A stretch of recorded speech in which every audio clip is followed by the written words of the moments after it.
Hi guys! Welcome back! This is Jessica Star. Today is Sunday at maaga pa, pero hindi kasi kami masyado makatulog ng asawa ko kasi nga jet lag pa kami. If you have watched my previous video, alam nyo na dito kami nagstay kala Jared and Holly, and today, sabi nila magba-barbecue kami. They have a swimming pool here but I did not swim because it was freaking cold. Breakfast muna kami. Nagluto sila ng bacon, eggs, potatoes, and rice for me! After we had our breakfast, we went to a grocery store and papakita ko rin sa inyo yung mga houses dito. Parang nasa movie lang, ganon. As you can see, yung mga bahay dito, medyo magkakahawig sila and they were made from wood.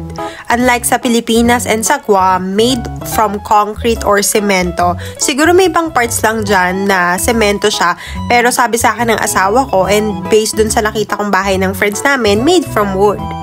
I was just so excited to finally go to a big grocery stores here just to check what's the difference of the produce here and the produce in Guam that we have. Ang sabi nila kasi sa akin, mas mahal yung mga bilihin sa Guam kesa dito sa California. Like yung mga pagkain, ganyan. Mas mura dito ng konti. Pero syempre, may mga tax din dito sa California kapag bumili ka ng mga items. Unlike kapag nasa Guam ka, walang tax. Ang may mga tax lang sa Guam is yung mga property tax, mga business, ganun-ganun. Pero kapag bibili ka ng mga foods sa mga mall, like for example, yung mga gamit, walang tax. Wala, gusto ko lang sabihin sa inyo, ganun. Nakakatawang mag-grocery dito kasi marami kang pamimilian ng mga vegetables, mga fruits. Hindi kagaya sa Guam, lahat kasi siniship doon. So, syempre, mas mahal and at the same time, hindi ganun karami. Isa sa mga napansin ko talaga sa price difference is yung blueberry. Kasi dito, they have a big container of blueberry for $2.99. But in Guam, we can buy that for $6 to $10. Pero maliit lang na container.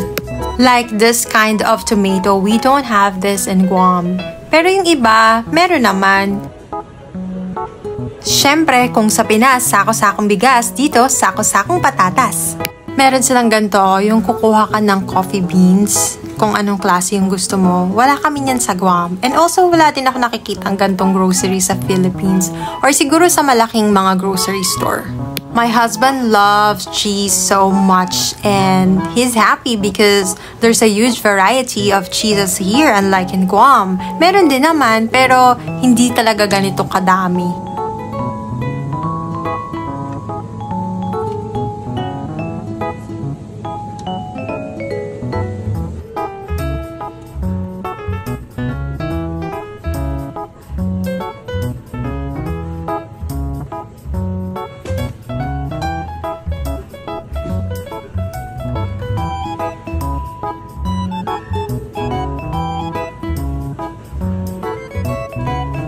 Dito ako ngayon sa mga isda-isda at may nakita pa akong tilapia! Ganon! Yung mga ibang items dito, nakapack siya ng ganyan. Look. Yan, kagaya nito, hipon. Ayan, inantay ko talaga sila at naghanap ako ng patungan para lang makapag-video.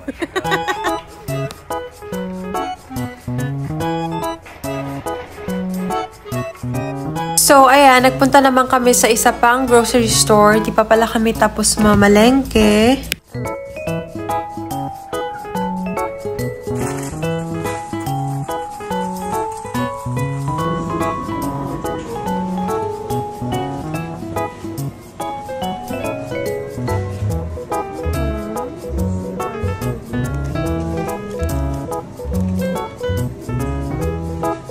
Ang happy ko kasi may Yakult dito. Kasi sa Guam, walang Yakult. Merong ibang brand name, ganun. Andito ako ngayon sa mga marinated meat. Ito, yung mga diretso iba-barbecue mo na. Since marinated na nga siya. Sa Pilipinas kasi parang kuso sa atin yung tayo yung magmamarinate, di ba?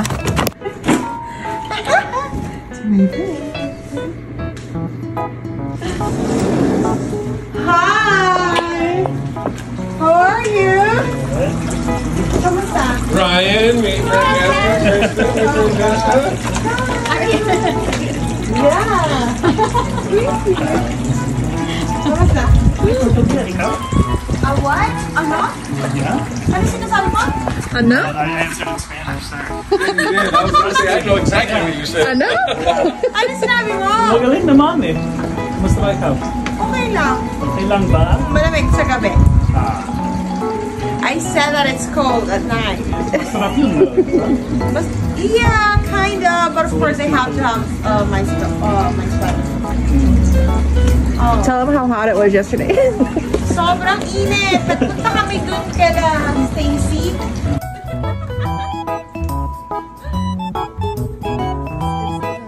Oh, okay.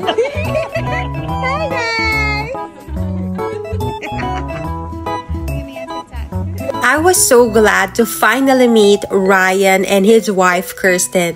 Dati nag-uusap lang kami sa video call, pero ngayon nandito na talaga kami. At ang masaya pa dyan, nakakapag-Tagalog siya because he lived in the Philippines way back, a long time ago.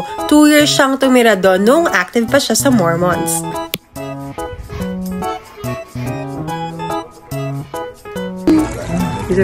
These are lilies. Star lily. But this part stains. Like Oh, yeah. it stains. So you have to. There's your As you can see here, super laki nitong taniman ni Holly and marami siyang mga vegetables and flowers na natatanim dito. Ang ganda talaga. And syempre, maganda rin naman yung climate dito. Nakakapagtanim siya ng mga ganyan, lettuce. Unlike sa Guam, syempre hindi ako makapagtanim ng lahat ng gusto ko, kagaya dito sa California.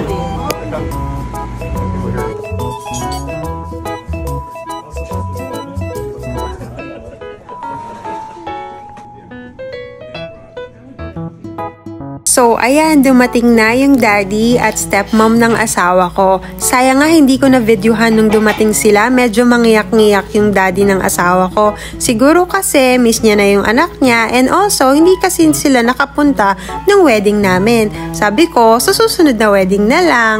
Eto na yung paggabi na and palobat na rin ako. So, tumigil na akong mag-video dahil baka sabihin naman nila walang ginawa kundi mag-video ng mag-video, di ba? Thank you so much for watching and see you in my next vlog. Bye!